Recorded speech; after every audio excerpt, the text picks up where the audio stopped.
बानी पीटीआई के लिए अदालतों से अच्छी खबरें। एक केस में जमानत, 2 में बरियत। 190 मिलियन पाउंड केस में दरखास्त जमानत मंजूर। इस्लामाबाद हाईकोर्ट ने फैसला सुना दिया। कहा, न्याय के मुताबिक तहकीकात मुकम्मल है, मुलजिम को मजीद कैद में रखने का कोई फायदा नहीं। बानी पीटीआई लॉन्ग मार्च और तोड़फोड़ के 2 मुकदमात में बरी भी हो गए। सेशन कोर्ट ने नाकाफी शवाहिद की बुनियाद पर बरियत का फैसला सुनाया। दफा 144 की खिलाफ वर्जी के मुकदमात में दरखास्त बरियत पर फैसला महफूज। ऐसे फैसले आए जिसकी कौम को क्या, जिनके हक में आए उन्हें भी उम्मीद नहीं थी। मूड बदले और हवा बदले तो फैसला नहीं बदलना चाहिए। आला अदलिया को अपने फैसलों पर नजरसानी करनी पड़ेगी। लाडलों के फैसले घंटों में कैसे आ रहे हैं? फैसले कानून और आइन के मुताबिक आने चाहिए। गवर्नर सिंध कामरान टेसूरी कहते हैं, आज स्याह दिन है। जिस तरह आजकल फैसले आ रहे हैं, इससे कौम परेशान है। जिनके हक में फैसला आया उनको भी उम्मीद नहीं थी। अवाम के केसेस के फैसले कई साल तक नहीं आते। निज़ाम को ठीक करने के लिए अदलिया को ठीक होना होगा। सुप्रीम कोर्ट और हाई कोर्ट के चीफ जस्टिस को बैठना चाहिए। जुडिशल काउंसिल का इजलास बुलाया जाए। जिस मुल्क में मजबूत फौज हो, सरमायाकारी वहीं आती है। एस्टेब्लिशमेंट के खिलाफ बोलने वाले की असासे मुंजमद कर देने चाहिए। अब किसी पे इल्जाम लगाने से काम नहीं चलेगा। अब आपको सबूत तराजू में शवाहिद देने पड़ेंगे कि किसने मदाखलत की, क्योंकि मदाखलत की और के शवाहिद आगे हम आपके साथ खड़े। मुदाखलत के शवाहिद देना होंगे। खुफिया इदारों पर इल्जाम तराशी बंद की जाए। सेनेटर फैसल वाडा की न्यूज कॉन्फ्रेंस, बोले अब कोई पगड़ी उछालेगा तो उसका फुटबॉल बना देंगे। बार बार इंटेलिजेंस इदारों का नाम लिया जा रहा है। जजों को इल्जामात से पाक और शफाफ होना चाहिए। कानून साज दोहरी शहरियत नहीं रख सकते तो जज कैसे रख सकते हैं? हाई कोर्ट के जजों को लिखे खत का जवाब नहीं मिला। रोटी सस्ती करने पर हुक्म इम्तिना दे दिया। जब 40 से 50 रुपए की हुई तो कोई नोटिस नहीं लिया। कौन है इस पाकिस्तान में इस वजारत उज़्मा से ज्यादा बड़ा जो आप पे प्रेशर डालता है और वो भरी अदालत में उसे नोटिस नहीं किया जा सकता? लेटर्स की बजाय नोटिस होने चाहिए थे। 190 million pound case open and shut case है। नून लीग के सेनेटर तलाल चौधरी कहते हैं, फॉरेन फंडिंग केस पर कुछ नहीं कहा गया। बानी पीटीआई ने इस्लामाबाद को आग लगाई, किसी ने नहीं पूछा। अगर जज दबाव बर्दाश्त नहीं कर सकते तो इंसाफ भी नहीं कर सकते। खत लिखने के बजाय नोटिस दें और फैसले करें। साकिब निसार की तरफ से की गई जजेस की तैनातियों पर असर नौ गौर करना होगा। अदलिया के मामलात को बेहतर बनाने के लिए पार्लियामेंट को इख्तियार होना चाहिए। गैर कानूनी कामों में मुलव्वस जजों को सजाएं देना होंगी। वज़ीर आला खैबर पख्तूनख्वा अली अमीन गंडापुर को भी रिलीफ। GHQ हमला समेत 11 मुकदमात में जमानत मंजूर। अली अमीन गंडापुर की सिविल लाइंस रावलपिंडी में दर्ज मुकदमे में दरखास्त जमानत पर समाअत कल सुबह तक मुलतवी। समाअत इंसदादी दहशतगर्दी अदालत के जज मलिक इजाज आसिफ ने की। अली अमीन गंडापुर को कल हाजिरी से इस्तिस्ना। अदालत ने सानह 9 मई के मुकदमात में शिबली फराज, राजा बशारत, जरताज गुल, जैन कुरैशी समेत 25 दीगर मुलजिमों की जमानतों की तौसीक भी कर दी। ये माफी मांगने के लिए तैयार नहीं है जनाब स्पीकर। अगर ये मई 9 का माफी मांगने के लिए तैयार नहीं है तो फिर इनका रोना धोना जारी रहेगा, इनको भुगतना पड़ेगा। सानेहा 9 मई तहरीक इंसाफ की दहशतगर्दी थी। फौज और हुकूमत के खिलाफ बगावत थी। उनके लीडर ने फौजी तनसीबात पर हमलों का हुक्म दिया। अब रो रहा है कि इसे जेल से निकाला जाए। चेयरमैन पीपल्स पार्टी बिलावल भुट्टो का कौमी असम्बली में धुआंधार खिताब। कहा कि ये लोग अगर 9 मई के माफी मांगने के लिए तैयार नहीं तो रोना धोना जारी रहेगा। उनको मुसल्ला विंग से दूर हटना और सियासी लोगों को आगे लाना चाहिए। KP हुकूमत को मसाइल हल करने में कोई दिलचस्पी नहीं। वफाकी हुकूमत गंदम स्कैंडल में मुलव्वस अफराद के खिलाफ कार्रवाई करे। बिलावल की तकरीर के दौरान अपोजिशन का हंगामा। ये कोई जमहूरी लोग नहीं है, ये जमहूरियत पसंद नहीं है, ये मुफाद परस्त है। पीटीआई अपने बानी की जमानत पर खुश। मुकदमात को बेबुनियाद करार दे दिया। बैरिस्टर गौहर का बिलावल भुट्टो जरदारी पर फॉर्म 47 से जीतने का इल्जाम। बोले ये कभी नून लीग वालों को बुरा कहते हैं, कभी उनके साथ मिल जाते हैं। बिलावल भुट्टो ने अरकान असेंबली के लिए गैर पार्लिमानी अल्फाज इस्तेमाल किए। उनका जवाब देने के लिए अपोजिशन को मौका नहीं दिया गया। कल असेंबली के फ्लोर पर जवाब देंगे।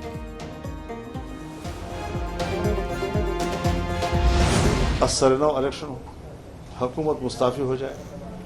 इलेक्शन को इतना बदनाम कर दिया है कि इसको इलेक्शन कहना ही नाजायज है। हुकूमत फौरी इस्तीफा दे, इलेक्शन दोबारा कराए जाएं। मौलाना फजलुर रहमान ने मुतालबा कर दिया। मुल्तान में मीडिया से गुफ्तगू में कहा, असेंबली इंतहाई कमजोर है, मौजूदा हालात में हुकूमत डिलीवर नहीं कर पाएगी। इस वक्त मुल्क में कोई हुकूमत है ही नहीं। पीपल्स पार्टी को जिस दिन परेशानी हुई विफाकी हुकूमत के लिए मसला बन जाएगा। JUI धांधली के खिलाफ तहरीक शुरू कर चुकी, दीगर जमातें भी इरादा रखती हैं।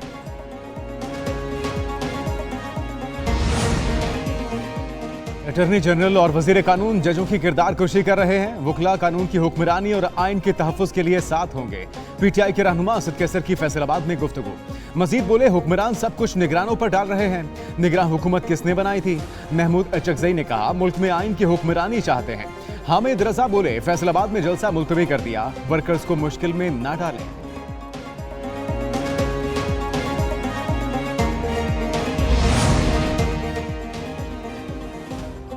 इस्लामी टच के बाद पेश है सूफी टच। सूफिज्म पाकिस्तान की सॉफ्ट पावर है। हम अस्करी ताकत के साथ सूफिज्म के सॉफ्ट पावर के भी हामिल हैं। मुशाहिद हुसैन सैयद का मौलाना रूमी और सुल्तान बाहू के हवाले से कॉन्फ्रेंस से खिताब।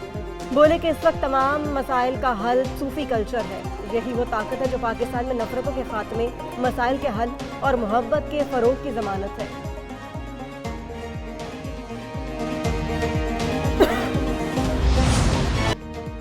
मुल्कियों की 389 अरब डॉलर्स की जायदादें होने का इंकशाफ। डाटा लीक हो गया। प्रॉपर्टी लीक्स में कई सियासी शख्सियात, हुकूमती एहलकारों और रिटायर्ड अफसरों के नाम शामिल। दुबई में जायदादें खरीदने वालों में पाकिस्तानियों का चौथा नंबर। 17,000 पाकिस्तानी रिहायशी अमलाक के मालिकान के तौर पर जाहिर। 12.5 अरब डॉलर्स की सरमायाकारी की। Dubai marina, Emirates hills, business bay, palm Jumeirah और अरबरशा में जायदादों के मालिक हैं।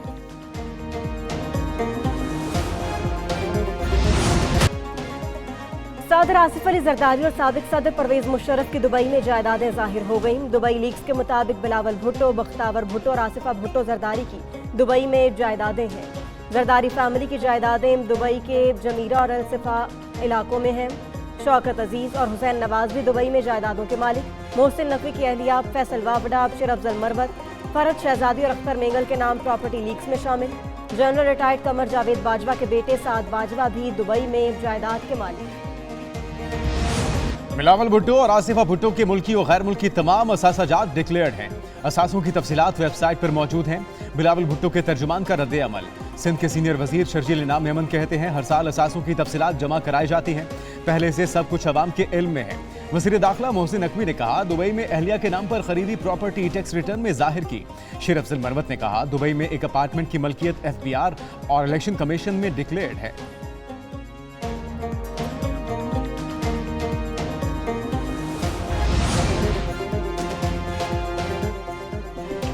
बैरून मुल्क जायदाद खरीदने के कानून में मुमानियत नहीं, डिक्लेयर न करने पर कार्रवाई हो सकती है। चेयरमैन PTI बैरिस्टर गौहर का अब दुबई लीक्स पर रद्द अमल। फवाद चौधरी ने दुबई लीक्स की तहकीकात का मुतालबा कर दिया। शिबली फराज ने कहा, चोरी का सारा पैसा मुल्क से बाहर भेज दिया गया। अमीर जमात इस्लामी नईमुर रहमान ने कहा, दुबई लीक्स ने सबका कच्चा चट्टा खोल दिया। सियासतदान ब्यूरोक्रेट्स कौम को बताएं दौलत कहाँ से आई और किस तरह बाहर भेजी। वही कहानी, वही किरदार, वही नाम। नई बात क्या है? वजीर दिफा ख्वाजा आसिफ ने दुबई लीक्स को 2 नंबर फिल्म करार दे दिया। कहा, पैनामा लीक्स का क्या हुआ जो प्रॉपर्टी लीक्स का रोला पड़ गया?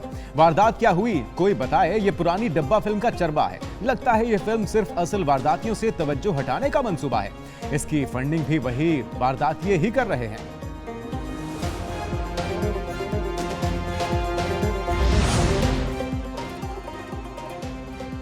वजीर आला और गवर्नर की लड़ाई, बयानबाजी से इख्तियारात तक आई। वजीर आला अली अमीन गंडापुर ने KP हाउस इस्लामाबाद में गवर्नर के लिए मखसूस ब्लॉक खत्म कर दिया।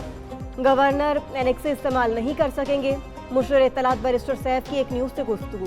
कहा कि KP हाउस में गवर्नर के लिए मखसूस ब्लॉक को सूबाई वज़रा इस्तेमाल करेंगे। गवर्नर के लिए मुतबादल इंतजाम किया जा रहा है। फिलहाल सिंध हाउस में क़याम का बंदोबस्त करें। अल्लाह ताला ने हमें मौका दिया है कि रसूल की खिदमत कर सकें, तो मैं किसी लफ्ज़ी जंग में, किसी सियासी जंग में नहीं पड़ूंगा। कोई किसी पर पाबंदी नहीं लगा सकता। आर्टिकल 121 और 122 में सबके इख्तियारात वाज़ेह हैं। गवर्नर का वज़ीर आला खैबर पख्तूनख्वा के इक़दाम पर रद्द अमल। फैसल करीम कुंडी ने कहा, गवर्नर हाउस से कभी कोई साजिश नहीं होगी। सियासी जंग में कभी नहीं पड़ेंगे। सूबे का मुकदमा विफाक के साथ लड़ेंगे। वजीर आला को गवर्नर हाउस आने की दावत दी। अगर नहीं आना चाहते तो उन्हें वजीर आला हाउस बुला लें। सूबे के लिए काम करने की जरूरत है।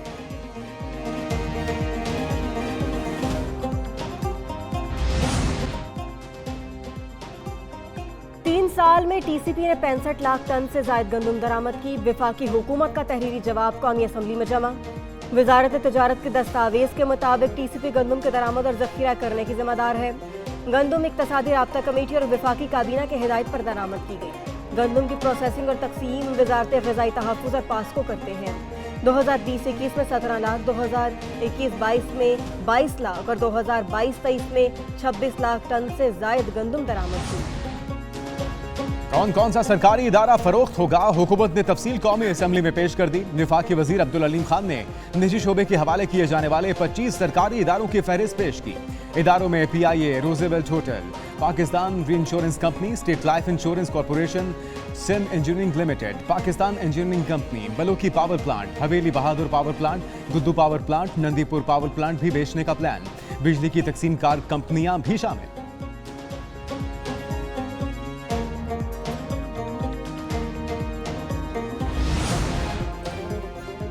नए कर्ज प्रोग्राम का हुसूल वजारत खजाना के IMF से मुज़ाकरात जारी। पाकिस्तान का तय अहदाफ पूरे करने में मुश्किलात। मेहमान वक्त का अब सरकारी इदारों के बढ़ते नुकसानात पर तशवीश का इजहार। सरकारी इदारों की निजकारी के लिए इक़दामात की हिदायत कर दी। नुकसानात की ताज़ा रिपोर्ट भी तलब। पावर सेक्टर का गर्दिशी कर्जा भी बढ़ गया। 150 अरब रुपए का इजाफा। रवा माली साल के इख्तिताम पर 2500 अरब रुपए तक पहुँचने का खदशा। पाक चीन दोस्ती चट्टान की तरह मजबूत है। चीनी वजीर खारजा की बीजिंग में नायब वजीर आजम इसहाक डार के साथ मुश्तरका न्यूज कॉन्फ्रेंस। बोले, चीन पाकिस्तान के साथ ताल्लुकात को खुसूसी अहमियत देता है। इसहाक डार ने कहा, पाक चीन दोस्ती इलाकाई और आलमी अमन व इस्तेहकाम के लिए जरूरी है। पाकिस्तान और चीन स्ट्रेटेजिक पार्टनर्स हैं। इसहाक डार की चीन के नायब वजीर आजम से भी मुलाकात। पाकिस्तान और चीन में ताउन में पेशरफ्त का जायजा।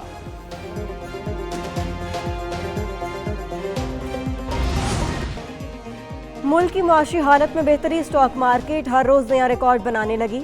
इंडेक्स तारीख में पहली मरतबा 75,000 की सतह अबूर कर गया। मार्केट 75,115 पर ट्रेड हुई। उतार चढ़ाव के बाद 74,663 पर बंद हुआ। 100 इंडेक्स में आज 132 पॉइंट्स का इजाफा रिकॉर्ड किया गया। उधर इंटरबैंक में डॉलर की कीमत में भी उतार चढ़ाव जारी रहा। यूनिवर्सिटियां पाकिस्तान का मुस्तकबिल हैं। मुनज़्ज़म तरीके से मुल्क का मुस्तकबिल तबाह किया जा रहा है। सब कुछ आहिस्ता आहिस्ता जमीन बोस हो रहा है। टीवी चैनल्स पर सियासी मुखालिफों का गुस्सा तो नजर आता है। तालीम के मामले पर कोई प्रोग्राम नहीं होते। चीफ जस्टिस काजी फायज़ ईसा के रिमार्क्स। सुप्रीम कोर्ट में मुल्क भर की सरकारी यूनिवर्सिटियों में मुस्तकिल वाइस चांसलर्स की तैनाती का केस। हायर एजुकेशन कमीशन ने रिपोर्ट पेश कर दी। चीफ जस्टिस ने कहा, जिस तरह PIA में तबाही हुई, इसी तरह यूनिवर्सिटियों में भी हो रही है।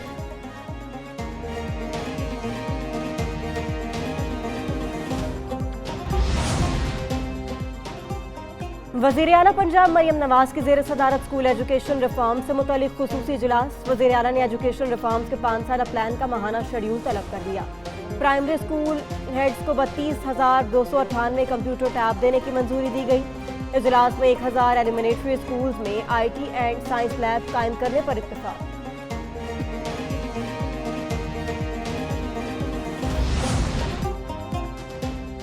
पंजाब असेंबली में हद तक इज्जत का नया कानून लाया जा रहा है। कानून सोशल मीडिया पर भी लागू होगा। वज़ीर इत्तलात पंजाब अज़मा बुखारी की न्यूज कॉन्फ्रेंस।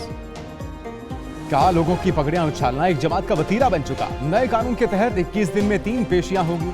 इस दौरान जवाब जमा कराना होगा। 180 दिन में केस को मुकम्मल करना होगा। हद तक इज्जत के केसेस अपील ट्रिब्यूनल जजेस ओपन कोर्ट में सुनेंगे।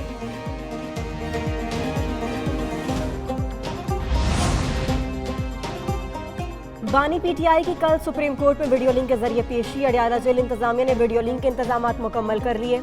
अडियाला जेल इंतजामिया को गुज़िश्ता रोज सुप्रीम कोर्ट के अहकामात मौसूल हुए थे। सुप्रीम कोर्ट ने नैब तरामीम केस में बानी PTI को पेश करने का हुक्म दे रखा है।